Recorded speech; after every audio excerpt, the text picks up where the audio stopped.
Salut charbonneux, charbonneur, bienvenue sur cette nouvelle vidéo. Si tu ne me connais pas déjà, c'est William de Energroup. Sur cette chaîne, on parle de mindset, on parle d'argent sans tabou et surtout, on parle de stratégies qui vont te permettre de te créer tes futurs compléments de revenus. L'ensemble de toutes ces choses vont permettre à la communauté afro-caribéenne de pouvoir s'émanciper. Aujourd'hui, on va parler des 7 habitudes qu'on doit arrêter maintenant de faire pour enfin sortir de la pauvreté. En 1, la première chose qui nous met dans la pauvreté, c'est qu'en fait, on ne sait pas se payer en premier. Et d'ailleurs, si tu connais le livre Père riche, Père pauvre de Robert Kiyosaki, il en parle dans son livre. Et tous les riches font exactement la même chose. Ils se payent d'abord et ensuite ils payent tout le reste. D'ailleurs, il y a une petite astuce que tu devrais faire pour te permettre de te forcer à te payer d'abord. C'est dès que ta paie arrive, tu prends 10%, tu envoies sur une épargne. Comme ça fait qu'en fait, le fait d'épargner, tu t'imposes de te payer en premier. Et ça va représenter en fait la part qui va te permettre de te payer pour passer sur des futurs investissements pour la suite.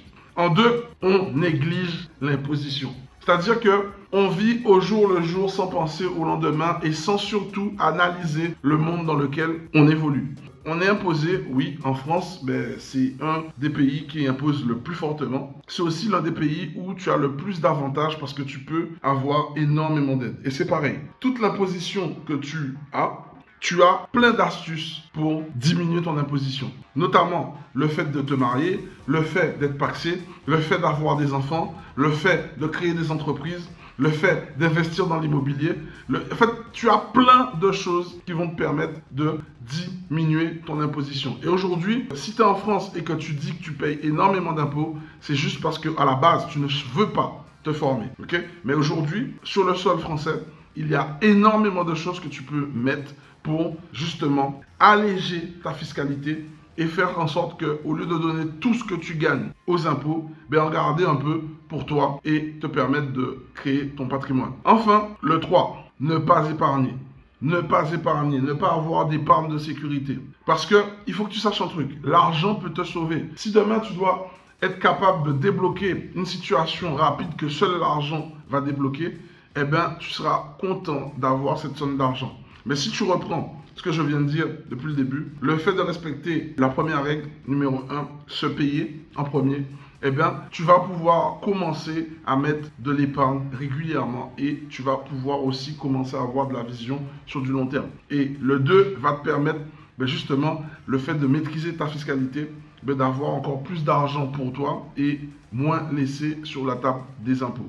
Enfin, en 4, créer une entreprise. Très souvent, les personnes ont peur de créer des entreprises parce qu'ils se disent qu'ils vont payer beaucoup d'impôts ou ils vont payer beaucoup de charges et ça va être difficile à gérer. En soi, ce n'est pas faux. Si tu ne sais pas le faire, oui, c'est un métier d'être entrepreneur qu'on n'apprend pas à l'école. Mais une chose que tu dois savoir, et que ça c'est le secret de Polichinelle, les entrepreneurs, lorsqu'ils font les choses bien, c'est eux qui payent souvent le moins de taxes. Tu vas gagner beaucoup, tu peux gagner énormément d'argent si tu fais les choses bien et en fait dépenser très peu en imposition parce que tu peux charger ton entreprise, tu peux amortir tes dépenses et faire en sorte que toutes ces charges que tu vas faire passer au sein de ton entreprise, tu vas les faire passer pour améliorer tes conditions de vie en tant qu'entrepreneur. Tu vas investir justement cet argent-là, tu vas le faire passer en investissement personnel, soit pour de la formation, soit pour acheter du matériel ou même pour acquérir de nouvelles sociétés. Et en parallèle, ça va te permettre de mettre ton entreprise en perte de bénéfices. Et du coup, comme ça, tu ne perdras pas d'impôts, mais en même temps, tu es en train de faire grossir ton entreprise en croissance externe. Donc ensuite, on a aussi en 5 de ne pas multiplier ses revenus.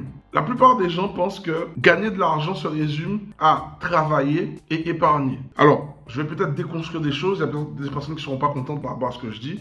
Être salarié ne va jamais vous rendre riche. Ça, c'est 1. 2. Épargner non plus ne va jamais te rendre riche, surtout par les temps qui courent. Mais par contre, il faut que tu apprennes à multiplier ton argent. Et aujourd'hui, pour multiplier ton argent, il faut que tu investisses. Et on n'apprend pas aux gens à investir, en tout cas pas à l'école. Il faut que tu puisses apprendre à investir.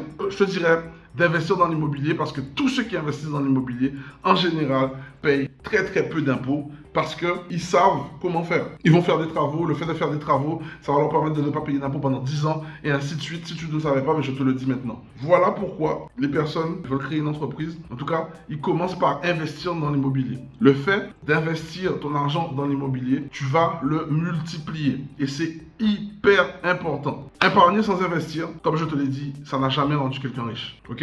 Et enfin, en 6, tu dois diminuer tes dépenses. Tu dois diminuer tes dépenses. Même si tu crées des multiples sources de revenus, même si tu comprends ta fiscalité, donc tu arrives à avoir plus dans ta poche et moins donné à l'État, même si tu sais te payer en premier, même si tu sais épargner, même si tu sais multiplier ton argent, ça, le 6e point, c'est le nerf de la guerre. Tu dois vivre avec peu. Ça, on appelle ça la frugalité. Tu dois vivre avec peu. Et c'est pas grave. Justement, tout ton argent doit être en train de travailler pour toi. Et c'est que comme ça que tu vas sentir les effets pour enfin clairement quitter la pauvreté. Et enfin, le 7. Tu dois tout faire pour ne jamais vivre au-dessus de tes moyens. Je récapitule enfin les 7 choses qui vont te permettre de enfin quitter la pauvreté. C'est 1.